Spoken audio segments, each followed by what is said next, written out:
Hi, I'm Elise. My sister once looked at a gift I made by hand and laughed, called it cheap in front of everyone. But that wasn't the worst part. The real blow? She planned her dream wedding in the house we inherited together, while secretly trying to take my name off the deed. I wasn't just excluded. I was being erased. Ever been the one who stayed quiet to keep the peace, only to realize they counted on that silence to take everything from you? What would you do if your own family treated you like a footnote? Let me tell you what I did. The house didn't smell like home anymore. It had the same cedarwood beams, the same whitewashed porch, but the air inside was different. Overly floral, too polished, like it had something to prove. Someone had lit candles that smelled like lavender mixed with citrus. Celeste's idea of elegance. I hadn't been in that house in months, maybe longer. And today, I wasn't there to feel nostalgic. I was there because my name was still on the deed, even if it had long since been erased from conversation. The front door was already open when I walked up. Guests floated in and out, all pastels and polished shoes, holding glasses that clinked even when no one said anything meaningful. I stepped inside, holding the small wrapped box close to my chest, trying not to crush the ribbon I'd tied that morning. "There you are," Celeste said, sweeping toward me like a designer storm cloud. "Perfect timing. We were just about to toast." She kissed the air beside my cheek, already pulling away before my hand could settle on her shoulder. Her voice dropped to a hush. "Try not to make it awkward, okay?" I gave a smile that didn't reach my eyes. "Wouldn't dream of it." People were standing in small groups, every conversation sprinkled with name-dropping and wedding talk. I spotted Nolan near the back of the room, holding a glass of something with bubbles. He nodded politely at me, but the kind of nod you give someone you've heard about, not someone you know. My palms were starting to sweat. I gripped the box tighter. "Let's do presents now," someone chirped. Vanessa, maybe. Celeste's friend from college, who once said my art looked very emotionally brave. Celeste clapped her hands and motioned toward the side table, now covered in glossy gift bags and envelopes with metallic script. "Start with the small one," she said, her gaze landing on my box with the kind of smile that doesn't belong on a face but in a mirror. I stepped forward and placed it in her hands.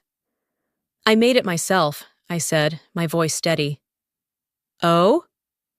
She blinked at me like I'd said I'd built a house out of toothpicks. She peeled the paper back and opened the lid.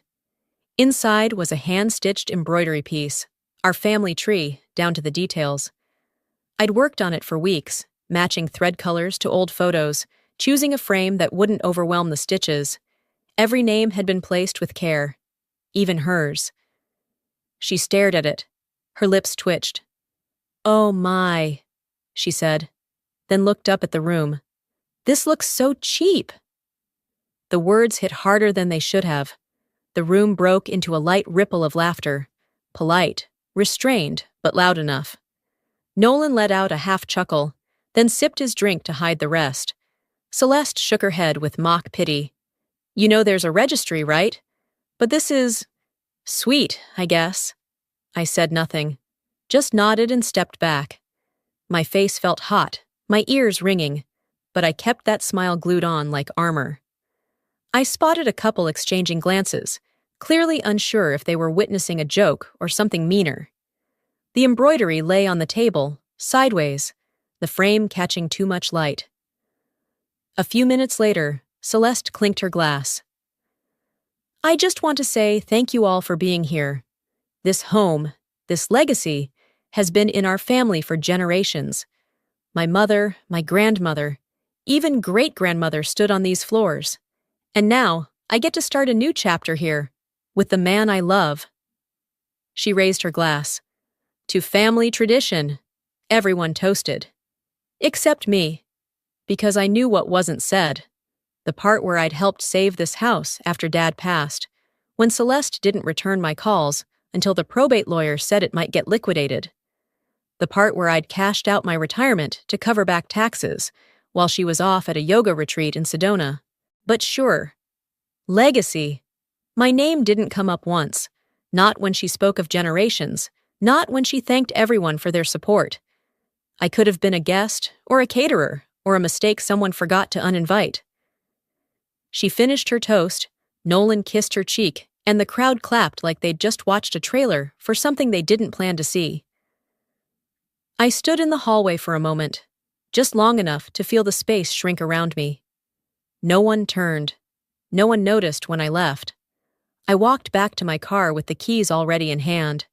When I shut the door, the sound felt louder than it should have, like closing something that couldn't be opened again.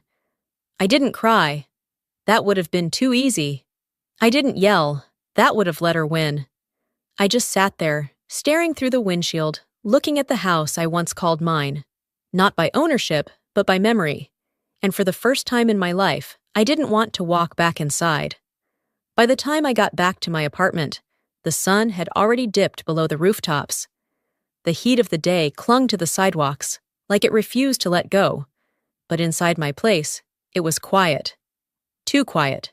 I kicked off my flats near the door and placed the untouched slice of engagement cake on the counter.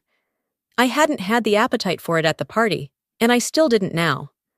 I dropped my keys in the bowl by the sink and stood there for a moment, unsure what to do with myself. The kind of silence that doesn't just sit in a room, it sinks into your chest.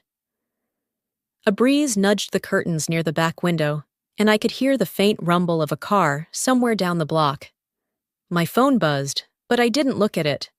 I already knew it wasn't Celeste, or Mom, or anyone that would say what I needed to hear.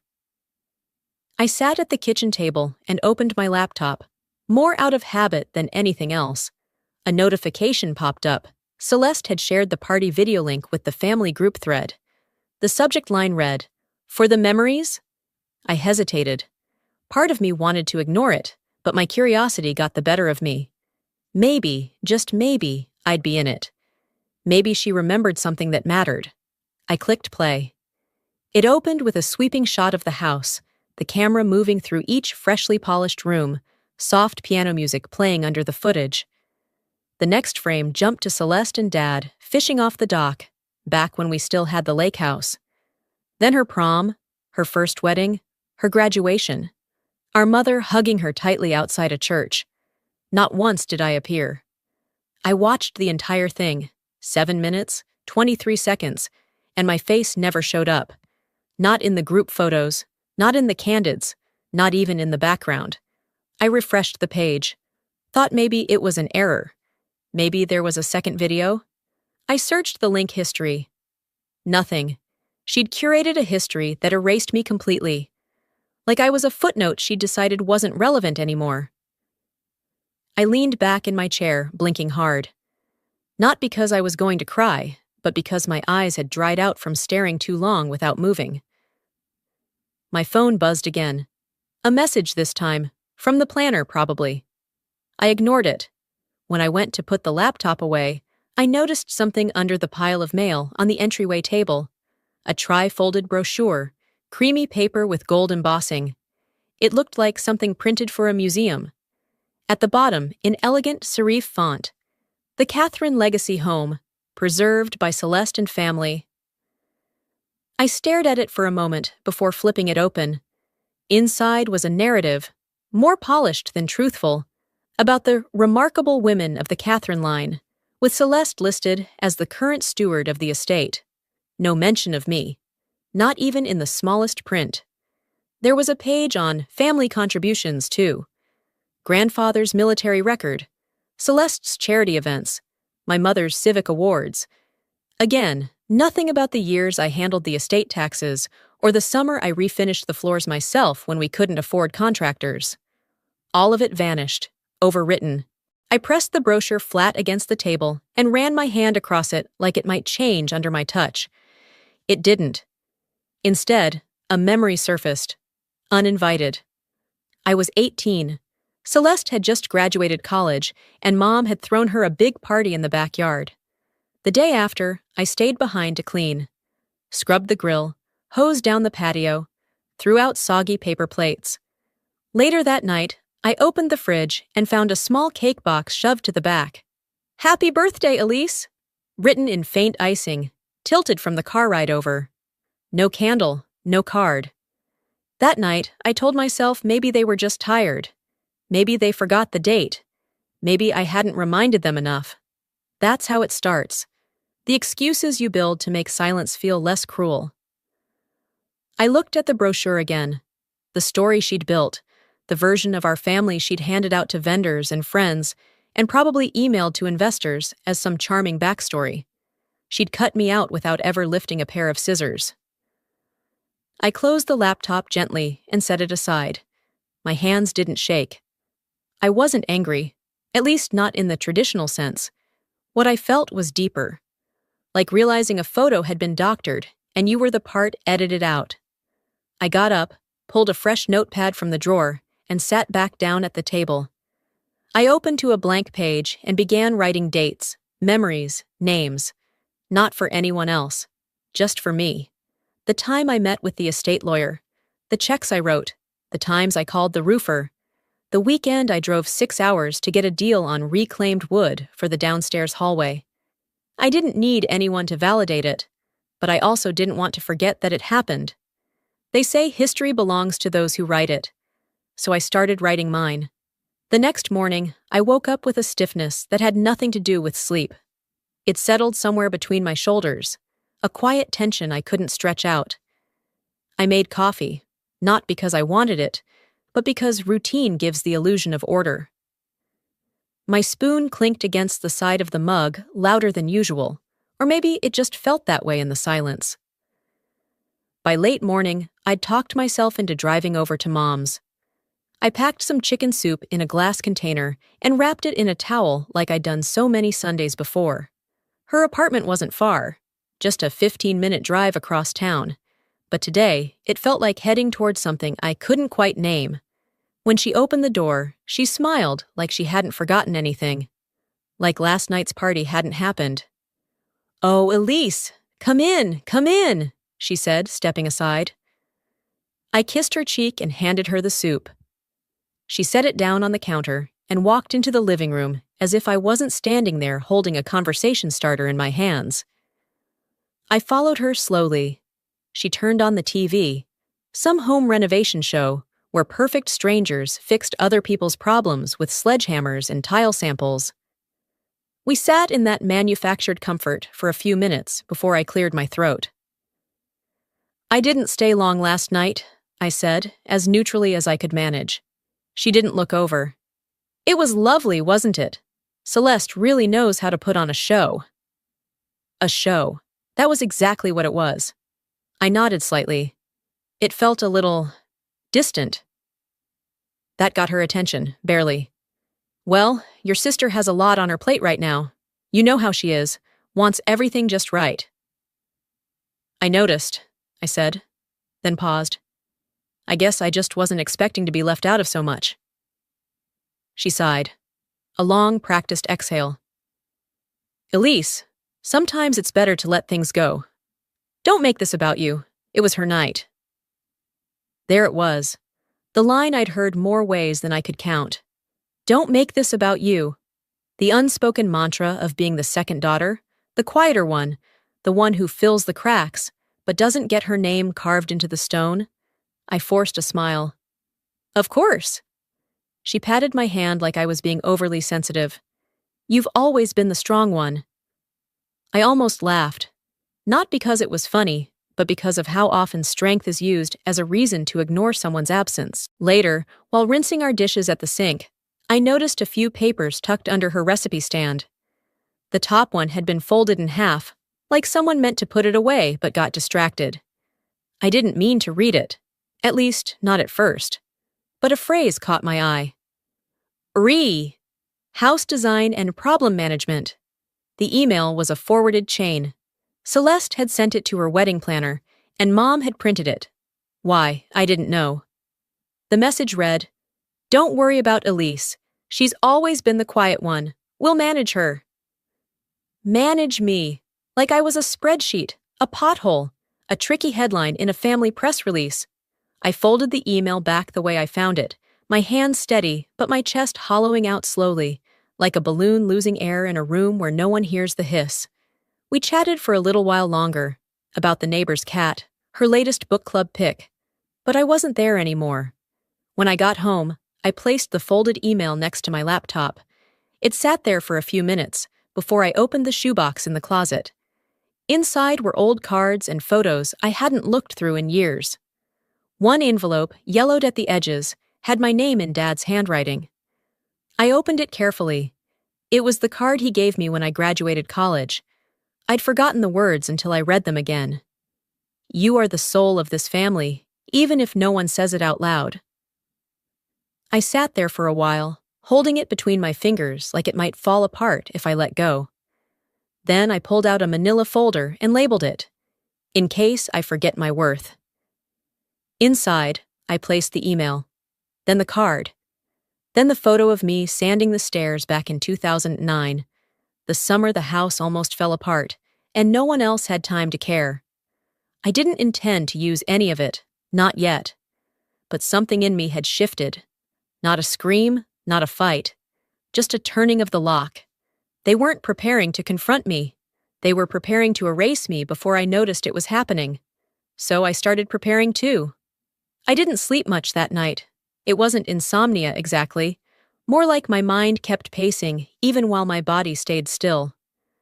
Around 4 in the morning, I finally gave up, made a cup of tea, and sat at the kitchen table staring at the manila folder I'd labeled the night before. By mid-morning, the sun was fully up, and the air had that heaviness Charleston carries before it decides whether to rain or just smother you with heat. I pulled out an old address book I hadn't touched in years. Flipping through the pages, I found Marshall's name still written in my father's blocky print. Marshall Reed, James's attorney, estate affairs, trustworthy, private. The note beside it wasn't mine. Dad must have written that sometime before everything went sideways. I called the number. It rang twice before an older male voice picked up. "Reed Law Office." "Hi, this is Elise Catherine. I was wondering if Marshall Reed still practices." There was a pause, then a quiet chuckle. "Well, I'd certainly hope so, since you're speaking to him." I smiled despite myself. "Mr. Reed, I'm James's daughter." "Elise." "Of course." His tone shifted, warmth under control. "I haven't heard from your family in, over a decade?" "I know it's been a while," I said, fingers pressing the side of my mug. "I was hoping to meet, to ask a few questions." There was a pause, but not a hesitant one. "James always said you were the one who paid attention. Come by the office this afternoon if you can." By 2 o'clock, I was in his waiting room. It smelled like leather and lemon polish, the kind of place that hadn't changed decor since 1995, and wore that fact with pride. Marshall stepped out from his office and gestured me in. He looked older, his silver hair now entirely white, but his eyes were sharp. "I was sorry to hear about your father," he said as we sat. "Thank you. What can I help you with, Elise?" I pulled the folder from my bag and placed it on the table between us. "I just need to know what my rights are regarding the house." He nodded, stood, and walked to a filing cabinet behind him. He didn't need to look hard. He knew exactly where to go. He returned with a thick envelope and opened it slowly. "Your father was meticulous. He made sure everything was clearly outlined." He laid out a page in front of me. "Original deed, signed by your father. Ownership split 50-50 between you and Celeste." I stared at the page. My name, typed clean and official, stared back at me like a long-lost relative. It didn't just confirm I had a stake. It confirmed I'd been lied to for years. Marshall tapped the corner of the document. He insisted both daughters had equal stake. I remember him saying, "Celeste may be the star, but Elise is the spine." My throat tightened, but I didn't let it show. I nodded once. "There's more," he said, pulling out a separate sheet. "This came in 2 years ago. A request to transfer the deed into sole ownership, Celeste's name only." He passed it to me. The county clerk's response was stapled behind it. "Request denied. Missing co-owner signature." She tried to cut me out. And failed. I didn't say a word for a full minute. Marshall watched me with the patience of someone used to long silences and heavy truths. "Is it possible to sell my half?" I asked finally. He leaned back. "You can sell the whole thing. Both names are still valid. You're not tied to her consent unless a new contract supersedes this, which it doesn't." I nodded slowly. "I'd like certified copies." "Of course." He moved to the printer, and I took a breath. The kind you take when the air has weight, and you finally have enough strength to push against it. When he returned, I stood to leave. He handed me the envelope and said, "Your father would have wanted you to have this, and not just because of paperwork." I nodded again, this time softer. "Thank you." As I stepped out onto the street, the sun had dimmed behind a veil of clouds. The light was still there, but muted, like it knew not everything needed to shine to be seen. I looked down at the envelope in my hands. She'd built an entire world pretending I didn't matter, and yet here it was, in ink and official seals, proof I hadn't just mattered, I had rights. I hadn't raised my voice. I hadn't thrown a single punch, but I had the one thing that couldn't be ignored. Paper doesn't lie. It had been a week since I left Marshall's office with that envelope in my hands. 7 days of silence, of holding a piece of truth I hadn't shared with anyone, not because I was scared, but because power tastes different when you don't rush to use it. That Tuesday, I decided to visit the house. No text, no call. Just me, showing up under the pretense of checking in. After all, no one had officially told me I couldn't. The door code hadn't been changed. That alone told me everything. Inside, the place looked more like a showroom than a home. Soft jazz hummed from ceiling speakers. There were fresh flowers, white hydrangeas, Celeste's favorite, placed strategically around the rooms. The kitchen had been staged, with fake croissants on a white plate and a bottle of wine I knew neither of us ever drank. I stood there for a moment, absorbing it all. The wallpaper we'd chosen after Dad passed had been replaced. Light gray now, with gold accents. Very bridal magazine. Very not us. I wandered further in, slowly, my footsteps muffled by the new rugs. On the counter sat several design catalogs, fabric samples, and a stack of sticky notes with Ivana's handwriting. The wedding planner. Her bag was tossed casually on one of the dining chairs, as if she lived here now. I didn't touch a thing, not until I reached the stairs and looked up toward the second floor. My old room. It felt strange walking those steps again, like visiting a memory someone else had tried to rewrite. The door to my room was closed. I turned the handle and stepped inside. The walls were painted a sterile cream. My bookshelf was gone. The closet was filled with clear bins labeled coats, centerpieces, and emergency heels. On the wall was a taped copy of the floor plan. In red ink, guest coat room. I didn't cry. I didn't even blink. This wasn't anger. This was confirmation. They had taken the one room that had still carried my shape and turned it into a closet for strangers. I walked back downstairs, and as I passed the front hall, I noticed an envelope with my name written on it. Handwritten, but not by anyone who cared. I opened it, thinking maybe, just maybe, it was a note, an apology, a conversation starter. It was a misdelivery. Inside were wedding planning notes. Celeste's notes, addressed to Ivana. My name came up only once. Feel free to remodel all areas except the front parlor and dining room. That's where the guests will take photos. Elise doesn't really use the upstairs anymore. I took a picture of the page with my phone, then folded the papers neatly and slid them back into the envelope. Let them think I never saw it. Let them keep assuming I was still asleep. On the way out, I didn't slam the door. I didn't leave a note. I simply walked to my car, started the engine, and let the heat from the windshield soak into my skin while I sat and thought. Back at my apartment, I made tea, sat at the kitchen table, and opened my laptop. I'd been putting it off, not because I wasn't ready, but because I knew that once I started, there'd be no going back. I pulled up a browser, typed slowly, and found a contact form for a local private realtor.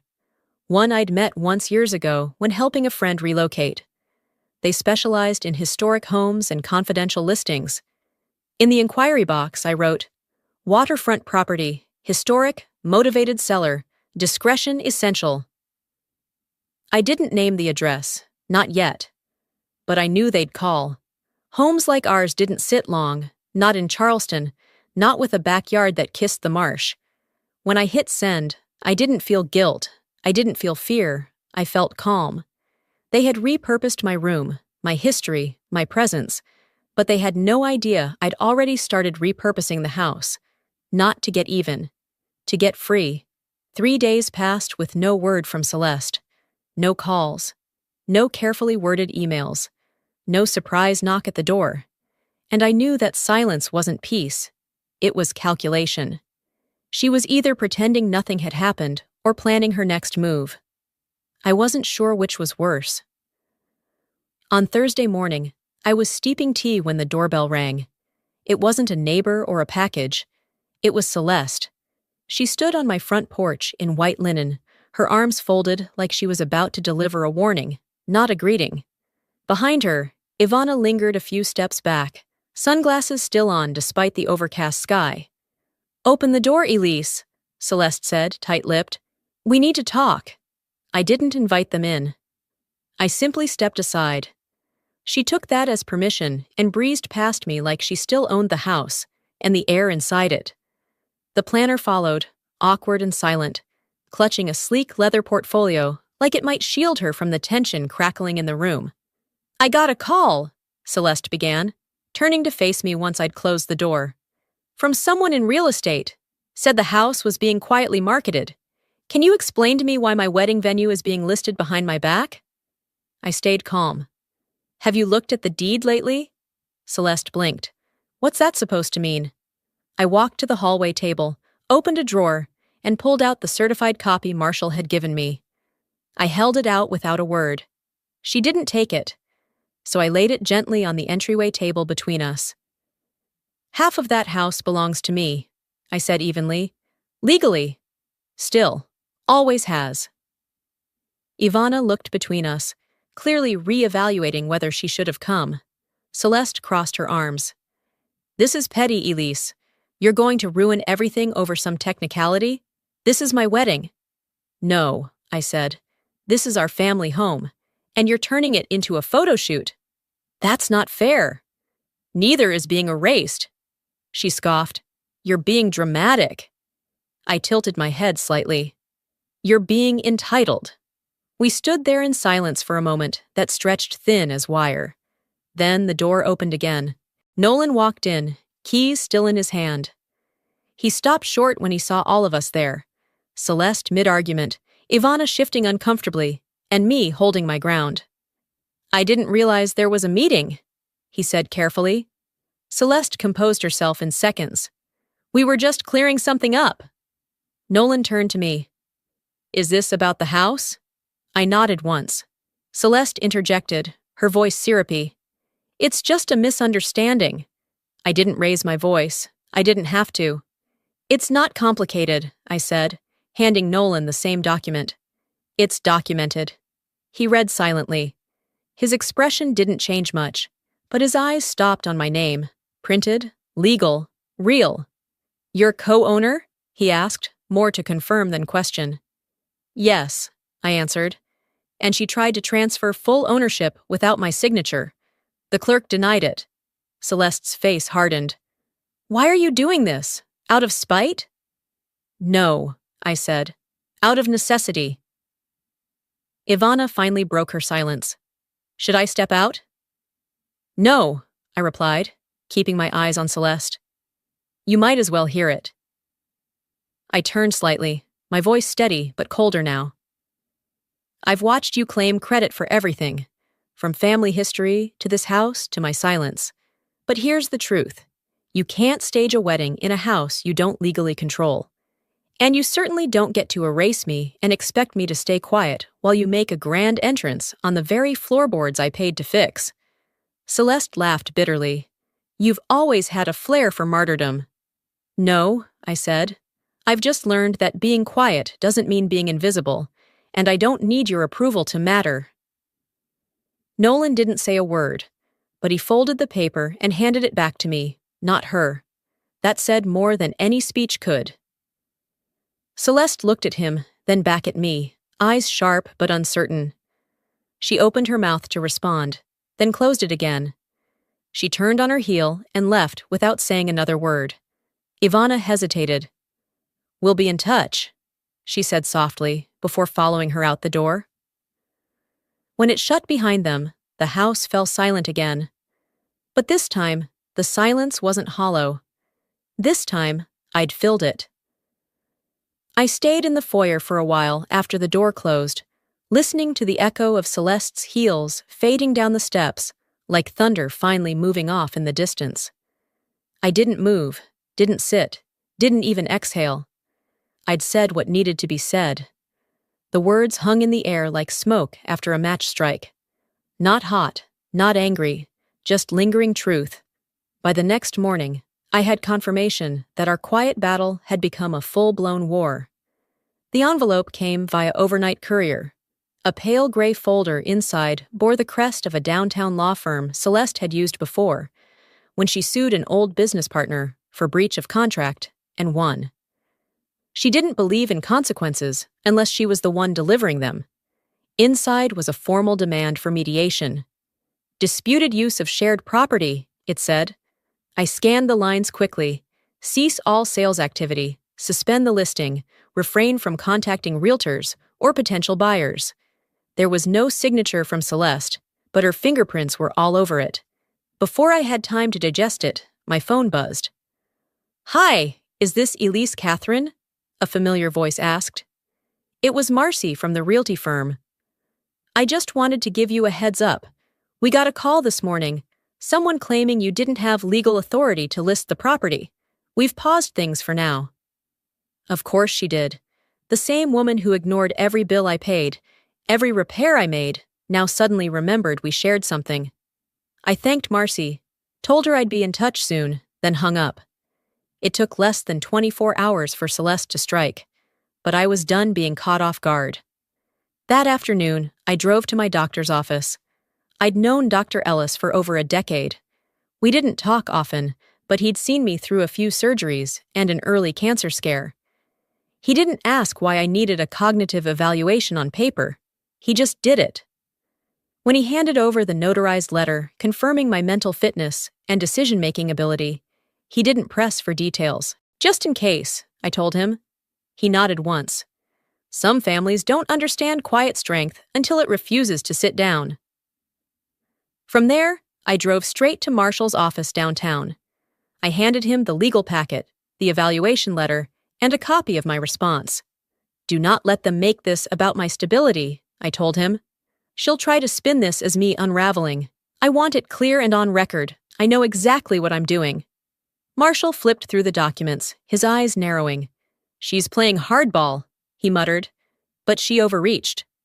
Then let's show her what happens when she plays that way with the wrong sister." That night, I didn't sleep again. But it wasn't anxiety this time. It was clarity. Focused. Clean. The next morning, as I sat on the porch sipping coffee, Silas pulled into the driveway. I hadn't called him. I didn't need to. He stepped out of his truck with a thin binder under his arm, and the same quiet determination I remembered from the day he helped me move out of my college apartment in a single afternoon, never asking for help, never expecting thanks. "I figured you'd need this," he said, handing over the file. Inside were archived property records from the city, every tax payment, maintenance receipt, and property upkeep bill under my name since Dad passed. 12 years worth. "In case they try to paint you like a visitor," he said. I looked up at him, my throat tight. "They always thought I wouldn't fight back." He shrugged. "They don't know you like I do." Marshall called 2 days later. "She's backing off," he said plainly. The documentation was clear. Her lawyer didn't expect that kind of preparation. "And the house?" I asked. "Still yours. The listing can resume. The venue is now legally compromised. Her contracts won't hold." I hung up the phone and set it gently on the table. I didn't cheer. I didn't feel victorious. I felt steady, like someone who had been leaning too long and finally found solid footing again. A few hours later, I got a message from an old family friend, Karen from Dad's side. The kind who called everyone Han and always wore too much perfume. Elise, I don't mean to pry, but Celeste's saying you've been having episodes, that you might be making impulsive decisions. Is everything okay? I closed my eyes and took a breath before replying. Everything is exactly as it should be, Karen, but thank you for checking. The first domino had fallen. She didn't just lose a house, she lost the script. By the time Saturday rolled around, the weather had turned almost mockingly perfect. Bright skies, no humidity, just enough breeze to make the marsh sparkle. It was supposed to be her day, Celeste's day, the one she had curated down to the scent of the soap in the guest bathrooms. Instead, the venue stood locked, cold, and completely silent. I wasn't there, but word traveled quickly. Guests began arriving around noon, some confused, others irritated. There were murmurs in the group chats, messages sent to coordinators, a few attempted calls to vendors. All went unanswered. Around 12:47 p.m., the planner sent out a text blast to every guest number on file. Due to an unforeseen legal complication with the venue, today's event is postponed. We deeply apologize for the inconvenience. That was it. No explanation, no relocation, just gone. I heard about it first from Silas, who had been walking past the venue on his way to meet a client nearby. He called me, not out of curiosity, but with a tone I hadn't heard from him since our 20s, measured, tight with something like disbelief. They were unloading flower arrangements when they got the word. The truck turned around. You should have seen Celeste's face. I didn't ask for details. I didn't want them. By late afternoon, the hashtags had started. Nothing massive, just enough to leave a digital bruise. Wedding fail, shattered venue gate, Shark Celeste crisis. A few boutique blogs picked it up by evening. A headline read, High-profile Charleston PR exec's wedding implodes over property dispute. The article mentioned an undisclosed legal error involving co-ownership. My name wasn't in it. Neither was hers. But the locals knew. And in a city like this, reputation moves faster than traffic. I stayed in. Cooked dinner without the TV on. Washed dishes slower than usual. Every now and then, I'd glance at my phone, not because I expected a call from her, but because part of me still lived with the reflex of waiting. Around 6:30, a family friend texted me. Was the venue situation really that serious? I replied. It was that real. Meanwhile, Celeste had apparently tried to salvage what she could by hosting a small reception at a nearby hotel lounge. Photos showed up online. A charcuterie spread, a champagne tower that looked sad without context, and guests dressed for an event that had already evaporated. One photo caught my eye. A framed embroidery sitting on a display table near the guest book. It was the one I'd made, the family tree. The same one she'd laughed at weeks ago, called cheap, in front of a room full of people. I stared at the image, squinting to see if the stitching was still intact after being mishandled. Under the picture, someone had commented, So sweet and personal. Celeste, did you make that? And there it was. Her reply, casual as a shrug. Oh no, that's from Elise. Just a little crafty thing she does. Etsy vibes. Etsy vibes. She didn't have to smear me anymore. She could just reduce me to something novelty level, an accessory to her aesthetic. Nothing dangerous, nothing meaningful. Just a woman who made things with thread while the rest of the world built real legacies. But real legacy doesn't fold when the paper arrives. Hers did. At some point that evening, Nolan left. I know this because Karen called, again. Said she saw him at the hotel lobby alone, sipping a bourbon, tie loosened. He looked distant. She tried to hug him for a photo, and he kind of stepped back. You could tell. Later, I heard what he told her before walking out. This wasn't a disaster, Celeste. It was a reveal. I didn't hear from him. Not directly. But that was fine. The beach was quiet that night, and I needed air that wasn't recycled by someone else's narrative. I took a walk by myself, my hands buried in my jacket pockets, the hem of my jeans dragging through the sand. Halfway down the shore, I reached into my pocket and pulled out a small envelope. It was the wedding invitation. The one that arrived 3 weeks ago, white gold embossed with embossed initials and a wax seal I never broke. I didn't open it. I never had. I stood at the edge of the water and let the wind tug at the corners of the envelope, just enough to feel the tension between my fingers and the waves. Then I let it go. No speech, no tears. Just salt air, the sound of retreating water, and the soft thud of something meaningless meeting the sea. I didn't ruin her wedding. I just stopped pretending it belonged to all of us.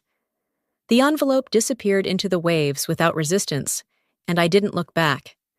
I stayed on the shore until the tide began to crawl up toward my shoes, then turned and walked home with my hands in my coat pockets and my head clear for the first time in weeks. That was a month ago. The apartment I moved into afterward is nothing special by Charleston standards. 2 bedrooms, lots of light, creaky floors in just the right places. The walls are white for now, though I've taped a few swatches in the hallway, unsure whether I want soft blue or green-gray. The kitchen is small but clean, and the windowsill above the sink gets just enough sun to keep basil alive. I hosted a housewarming last weekend. Not a big event, just Silas, Marshall, and 2 old friends who still remembered what my name sounded like in a conversation. We had pie instead of cake, wine instead of champagne. Nobody made a toast. Nobody needed to. We laughed about the heater making strange noises, and someone brought a plant I didn't know how to take care of. It felt easy. Real. A painting I finished last spring hangs near the living room window. It isn't of the house. I don't think I'll ever paint that house. It's of the shoreline I walked that night, done in soft strokes and muted tones. It isn't meant to impress anyone. It just exists, like I do. Tuesday morning, I found an envelope in my mailbox. No return address, but I recognized the handwriting. Inside, on a single sheet of notepaper, were the words, "I remember more than I ever said. I'm sorry for being silent when it mattered. No signature, but I didn't need one. I folded it carefully, slid it into the drawer next to my keys, and let it be. I didn't call her. I didn't respond. There was nothing left to say. Some apologies weren't meant to rebuild anything. They were just acknowledgments, like flowers left at the edge of a grave. A few days later, I got a voicemail from Nolan. "I see you differently now," he said. "That's all I wanted to say." I deleted it without listening a second time. Not because I was angry, but because I didn't need him to see me clearly anymore. I already did. Later that week, I framed 3 things and hung them in my hallway. First, the embroidery piece I had made for Celeste's engagement, this time reframed in oak, the stitching pressed smooth behind glass. Second, a copy of the letter Dad wrote me when I graduated college, the one I almost threw out years ago. Third, the certified copy of the house deed, my name clearly printed beside hers. I didn't frame them for spite. I framed them for remembrance. Not because I needed to prove anything to visitors. Honestly, most people will walk past them without a second glance. But because they remind me that what was real doesn't stop being real just because someone edits the narrative. I don't know what Celeste is doing now. I heard from someone that the hotel pulled out of her event partnership and that the firm she was consulting with politely paused their agreement. She hasn't contacted me, and I don't expect her to. I don't wish her harm, but I no longer wish her access either. People like her don't fall apart overnight. They rebuild fast, faster than we think, but not always wiser. The difference this time is, she'll have to do it without me propping her up from the shadows. As for Mom, I think that note was the most she could offer. Maybe she thought silence was safer. Maybe she thought love meant avoiding hard truths. Maybe she just wasn't capable of saying more. Whatever the reason, I no longer carry the weight of waiting for her to say it right. She tried. and I've let that be enough. This morning, I walked to the cafe around the corner and sat by the window with a book I never opened. The light poured in at an angle that made everything seem soft. I sipped my coffee slowly and watched people pass by, without feeling like I needed to be anywhere else. Home isn't always a place. Sometimes it's the absence of performance. Sometimes it's the quiet you choose, not the quiet you endure. Before I end this story, I want to say something from the heart, especially to those of you watching who felt unseen in your own family, unheard in your own home, or unvalued despite everything you've given. Here's what I've learned. Silence isn't always weakness. Sometimes it's wisdom. Sometimes it's strategy. But there comes a point when silence is no longer noble. It's erasure. And no one should be erased. You don't need permission to matter. You don't need a spotlight to have worth. And you certainly don't need to prove your story to those who've already decided not to hear it. Sometimes, the bravest thing you can do is walk away. Not out of anger, but out of clarity. Not to win the fight, but to stop being part of one that was never fair to begin with. So if you're at a crossroads, wondering whether to speak up, step out, or simply stop chasing validation, this is your sign. Take your space, write your version, and don't apologize for building something better than what broke you. Now let me ask you, have you ever been pushed to the edge by the very people you once protected? Have you ever had to reclaim your worth quietly, in a way no one saw coming? Tell me in the comments. I truly want to hear your story. If this video touched something in you, comment with a 1, or let me know where you're watching from. If it didn't resonate, that's okay too. Tell me why. Let's talk about it. And if this story meant something to you, if it made you feel seen, please hit that subscribe button. There are more stories coming, real ones, quiet ones that fight with truth, not noise. Thanks for spending time with me today. See you in the next story.